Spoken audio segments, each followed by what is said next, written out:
오늘 본문은 사무엘상 17장 12절에서 30절 말씀입니다. 다윗은 유다 베들레헴 에브라스 사람 이세라 하는 사람의 아들이었는데, 이세는 사울 당시 사람 중에 나이가 많아 늙은 사람으로서 8 아들이 있는 중 그 장성한 세 아들은 사울을 따라 싸움에 나갔으니, 싸움에 나간 세 아들의 이름은 장자 엘리압이요, 그 다음은 아비나답이요, 셋째는 삼마며, 다윗은 막내라. 장성한 세 사람은 사울을 따랐고, 다윗은 사울에게로 왕래하며 베들레헴에서 그의 아버지의 양을 칠 때에 그 블레셋 사람이 40일을 조속으로 나와서 몸을 나타내었더라. 이새가 그의 아들 다윗에게 이르되, 지금 내 형들을 위하여 이 볶은 곡식 한 에바와 이 떡 10 덩이를 가지고 진영으로 속히 가서 내 형들에게 주고, 이 치즈 10 덩이를 가져다가 그들의 천부장에게 주고, 내 형들의 안부를 살피고 증표를 가져오라. 그때 사울과 그들과 이스라엘 모든 사람들은 엘라 골짜기에서 블레셋 사람들과 싸우는 중이더라. 다윗이 아침에 일찍이 일어나서 양 지키는 자에게 맡기고, 이새가 명령한 대로 가지고 가서 진영에 이른즉 마침 군대가 전장에 나와서 싸우려고 고함치며 이스라엘과 블레셋 사람들이 전열을 벌이고 양군이 서로 대치하였더라. 다윗이 자기의 짐 지키는 자의 손에 맡기고 군대로 달려가서 형들에게 문안하고, 그들과 함께 말할 때에 마침 블레셋 사람의 싸움 도두는 가드 사람 골리앗이라는 자가 그 전열에서 나와서 전과 같은 말을 하매 다윗이 들으니라. 이스라엘 모든 사람이 그 사람을 보고 심히 두려워하여 그 앞에서 도망하며, 이스라엘 사람들이 이르되, 너희가 이 올라온 사람을 보았느냐? 참으로 이스라엘을 모욕하러 왔도다. 그를 죽이는 사람은 왕이 많은 재물로 부하게 하고 그의 딸을 그에게 주고 그 아버지의 집을 이스라엘 중에서 세금을 면제하게 하시리라. 다윗이 곁에 서 있는 사람들에게 말하여 이르되, 이 블레셋 사람을 죽여 이스라엘의 치욕을 제거하는 사람에게는 어떠한 대우를 하겠느냐? 이 할례받지 않은 블레셋 사람이 누구이기에 살아계시는 하나님의 군대를 모욕하겠느냐? 백성이 전과 같이 말하여 이르되, 그를 죽이는 사람에게는 이러이러하게 하시니라 하니라. 큰형 엘리압이 다윗이 사람들에게 하는 말을 들은지라. 그가 다윗에게 노를 바라여 이르되, 내가 어찌하여 이리로 내려왔느냐? 들에 있는 양들을 누구에게 맡겼느냐? 나는 내 교만과 내 마음의 완악함을 아노니 내가 전쟁을 구경하러 왔도다. 다윗이 이르되, 내가 무엇을 하였나이까? 어찌 이유가 없으리이까? 하고 돌아서서 다른 사람을 향하여 전과 같이 말하매 백성이 전과 같이 대답하니라. 아멘. 이 멋진 주인공이 등장하는 씬은 영화에서 가장 중요한 장면 중 하나입니다. 황야의 무법자라는 영화에서 악당들이 시민을 괴롭힐 때 클린트 이스트우드가 등장하면 속이 시원하죠. 악당에게 주인공이 패해서 이제 모든 것이 끝날 것 같은 그 순간, 멋진 음악과 함께 어벤져스가 등장할 때면 관객들은 카타르시스를 느낍니다. 주인공은 멋지게 등장해야 합니다. 골리앗이 이스라엘 군대 앞에서 으름장을 놓고 있습니다. 한 사람을 택하여 보내라. 나와 싸우자. 이스라엘은 겁을 잔뜩 집어먹고 아무도 대응하지 못합니다. 이때 다윗이 등장합니다. 그런데 그의 등장이 좀 아쉽습니다.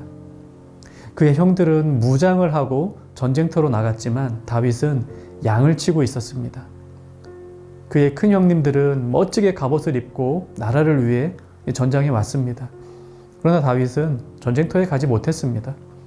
그는 아버지의 양떼를 치고 있었습니다. 그러다가 형들에게 도시락을 건네주러 전장에 오게 되었습니다. 싸우러 온 게 아닙니다. 다윗의 지금 복장이 어떻겠습니까? 이 전쟁터에 어울리지도 않았고 멋지지도 않았을 것입니다.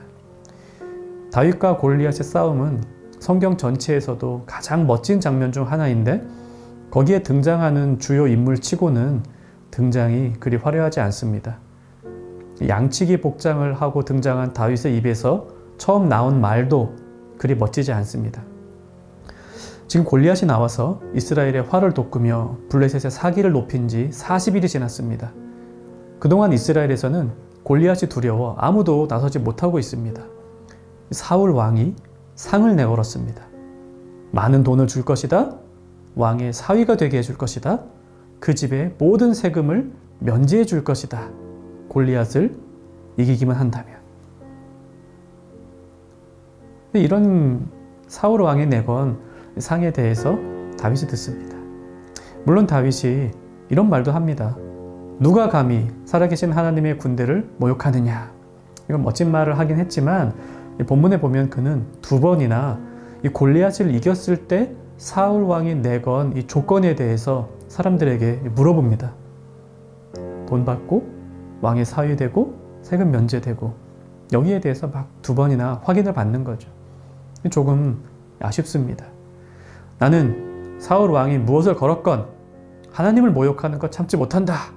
이렇게만 말했으면 좋았을 텐데, 더 멋졌을 텐데 이 다윗의 등장은 조금 아쉽습니다.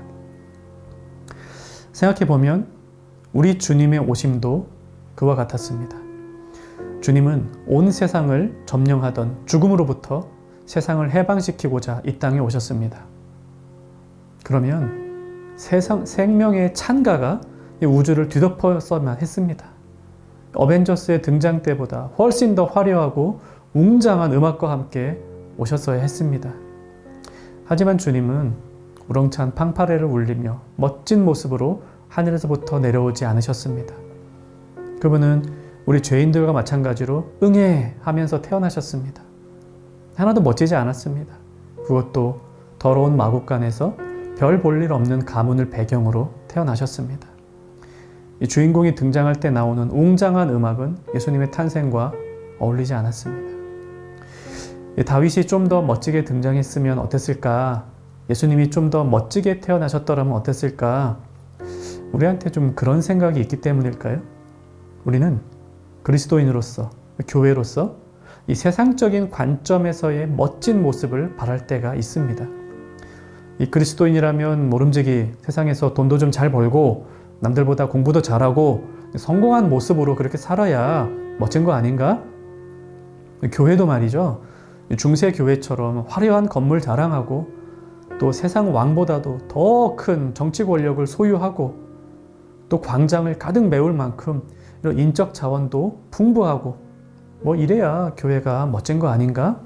이런 생각을 우리가 할 때도 있습니다. 그러나 다윗의 진가는 멋진 등장이 아닌 하나님을 의지하여 날린 물맷돌에 있습니다. 우리 예수님의 진가는 화려한 탄생이 아닌 십자가의 죽음과 부활에 있습니다.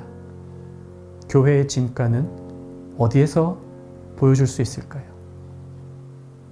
교회의 진가는 낮은 곳에서의 섬김, 그리고 세상의 가려운 곳을 긁어주는 이 대한 공동체로서의 정체성에 있습니다. 이 말씀 우리 기억해야겠습니다. 함께 우리 기도합시다.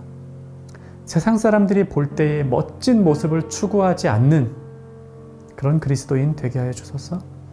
또 우리 청년교회가 교회의 참다운 모습을 보여 낮은 곳으로 가고 소외된 이웃을 돌보는 세상에서 멋진 교회가 아니라 하나님 나라에서 멋진 교회가 되게 하여 주옵소서.